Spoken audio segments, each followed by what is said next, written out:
सकते।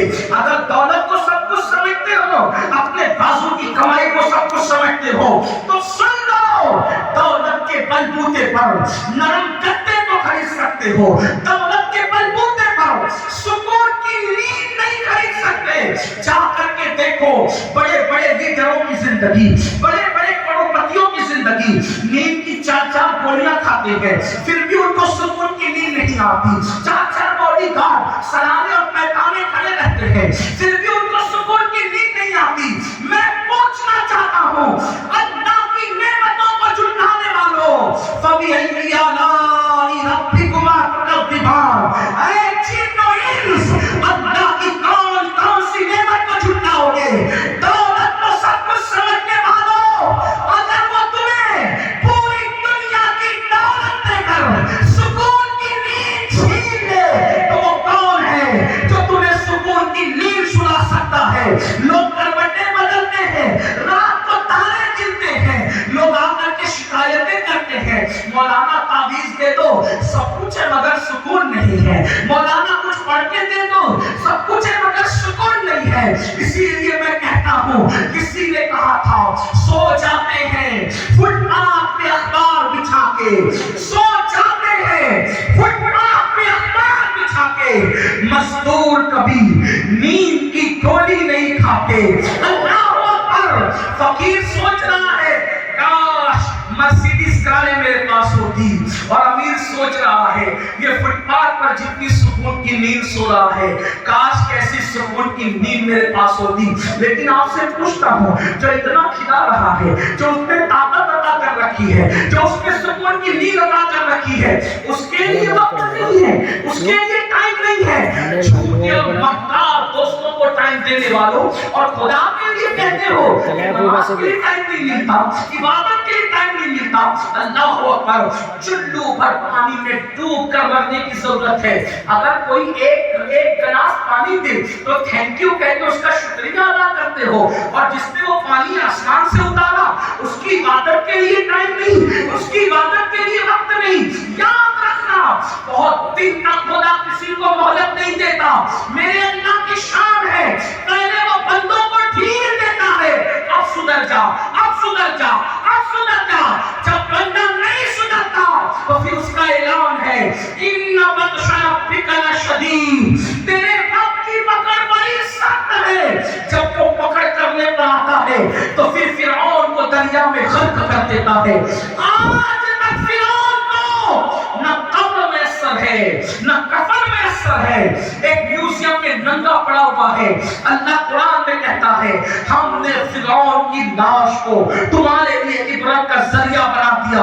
अल्लाह अकबर।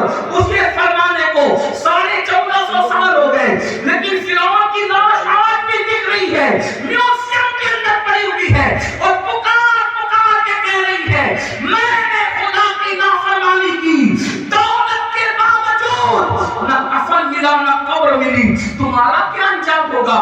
इसलिए मेरे भाइयों, मैं आपकी मिन्नत करता हूँ खुदा के लिए, अगर आप ये कहें, अगर कोई बंदा मुझसे ये कहता कि मेरे पैर पकड़ या मेरी जूतियों को सर पे रख, मैं नमाज का पाबंद हो जाऊंगा, वल्लाह मैं ये कर गुजरता आपको नमाजी बनाने के लिए। इसलिए कि मैं जानता हूँ अल्लाह के रसूल सल्लल्लाहु अलैहि वसल्लम ने फरमाया, जिसने नमाज छोड़ दी अल्लाह उसका सदका कबूल नहीं करेगा, अल्लाह उसकी शहादत कबूल नहीं करेगा। और मेरे आका ने यहाँ तक फरमाया, जिसने जानबूझ के नमाज छोड़ दी वो मेरे सिक्के से बाहर है, कयामत के दिन उसके साथ मेरा कोई वादा नहीं है। ये बात आप यूं ही ना समझे, मैं मिसाल के जरिए समझाता हूँ, मज़ीद रिवायतें पेश करके। ये मेरे दिल का दर्द है, वल्लाह मैं कोई खिताब नहीं कर रहा हूँ, ना मैं कोई खतीब हूँ। मेरी कौम के जवानों, तुम्हारे खूबसूरत चेहरे देखकर मुझे एहसास होता है, अल्लाह ये खूबसूरत चेहरे जब जहन्नम के अंदर डाले जाएंगे, इनका क्या बनेगा? ये नाजुक सा वजूद, इनका क्या बनेगा? अल्लाह अल्लाह, मेरे रसूल अलैहिस्सलाम के गुलामों, जानते हो क़यामत का दिन होगा, तवज्जो से सुनना, क़यामत का दिन होगा। एक माँ अपने बेटे से कहेगी, मुझे एक नेकी दे। बेटा कहेगा, तू कौन है? मैं नहीं जानता। और बेटा अपनी माँ से कहेगा, अम्मी मुझे بچے کو نیکی دے. اس دن ماں کہے گی تو کون ہے, میں نہیں تجھے جانتی, مجھے نہیں پتا میں نے کسی کو جنم میں دیا تھا یا نہیں دیا تھا. وہ دن ایسا ہوگا. قرآن کہتا ہے الاخلاء یومئذ بعضهم لبعض عدو الا المتقین, سارے تمہارے پکے دوست تمہارے دشمن ہو جائیں گے. قرآن اس دن کے بارے میں کہتا ہے کوئی دوست کسی کے کام نہیں آئے گا, کوئی بیٹا کسی باپ کے کام نہیں آئے گا, کوئی باپ کسی بیٹے کے کام نہیں آئے گا. اللہ اکبر. جہاں رشتے خون کے ٹوٹ جائیں گے, رشتے جھوٹے ثابت ہوں گے, کوئی کسی کو نیکی دینے کے لیے تیار نہیں, بیٹا باپ کو نہیں, باپ بیٹے کو نہیں, بھائی بھائی کو نہیں, بہن بھائی کو نہیں, کوئی کسی کا نہیں ہوگا. حتیٰ کہ بات آپ کو بتا دوں, یہ میرے علماء موجود ہے سچے علماء, اگر میں کوئی غلطی کروں تو میری اصلاح کریں گے. حتیٰ کہ بھائی بیٹا باپ نہیں, انبیاء کرام بھی, انبیاء کرام بھی آدم سے لے کے عیسیٰ علیہ السلام تک جب کوئی ان کے پاس مدد کے لیے جائے گا وہ کہیں گے نفسی نفسی اذهبوا الی غیری, جاؤ آج ہم تمہاری کوئی مدد نہیں کر سکتے. کیا تصور ہے, میں تو یہی رونا رو رہا ہوں آپ کے سامنے. آپ یہ کہتے ہو ایک بار سبحان اللہ کہنے سے جنت ملے گی, مجھے حیرت ہے, کیونکہ اللہ کے رسول نے فرمایا جس کی نماز نہیں اس کی کوئی نفلی عبادت قبول نہیں. اللہ کے رسول کا فرمان ہے. آپ کیا